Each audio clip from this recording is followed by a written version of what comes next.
Hello, ladies and gentlemen. Welcome back to one more episode of Questions and Answers Q&A with me, where we dig into your federal benefits, your federal retirement, getting you the best results, and where it is always 10-10, right? A little inside joke for all you YouTube fans that love the clock. Okay, without further ado, we got 3 great questions today. Again, if you have any questions, there's a link in the description below where you can submit them, whether on the podcast or the YouTube channel. Check it out. There's some great questions today. And again, if you have any, submit below and you might be featured in the future. So, without further ado, question 1. It says, at age 57, I'm going to have 34 years of service. Awesome. Can I retire at 57, my MRA, my minimum retirement age, right?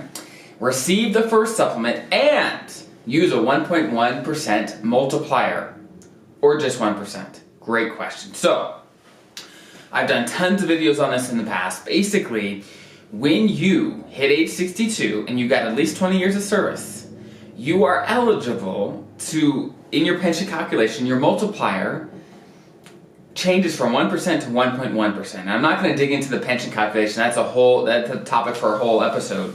But in a nutshell, by hitting that benchmark of age 62 and 20 years, you get a 10% bonus to your pension. It's a big deal. It makes a big difference. Now, this gentleman is age 57.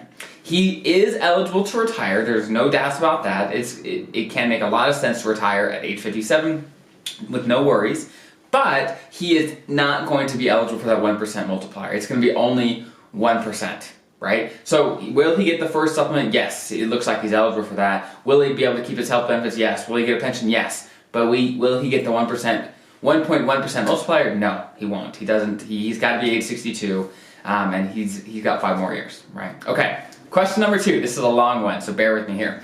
It says, hey, my spouse and I are both federal employees and both have 20 years of service each. If one of us was to pass away in the near future, God forbid, would the surviving spouse be eligible to receive a survivor's pension from FERS while she or he continues to work and they complete their 30 years of service? And if so, once the surviving spouse decides to retire and she or he requests their own retirement pension, would the survivor's pension continue to be paid along with their own pension for the rest of their life?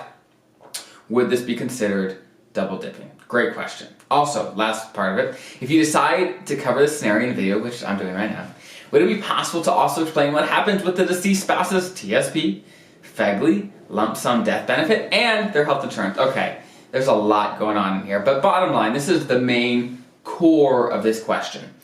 If someone passes away on the job, okay, in the past we've talked about, hey, if you're retired, what might happen, what benefits your spouse might get from passing away. Well, the next question is, hey, I'm still working. And in their situation, they're both federal employees, right? But it's going to be the same for when both spouses are federal employees or just one. Basically, if the federal employee passes away on the job, there's a couple things coming to them. First, they do get a death benefit. I talk about the calculations in a different video. They also are eligible, potentially, for a monthly payment, a survivor's benefit, right? And generally speaking, that survivor's benefit is payable when the deceased spouse would have been eligible for an immediate retirement, right? So generally it's not right away. Sometimes that you can start it right away depending on the situation. So to answer this question in a very short way is, yeah, you can get a survivor benefit, but it may not be until the spouse would have been eligible. So it may not be till retirement, which may be the best for you anyway, because maybe you don't want it until retirement, right?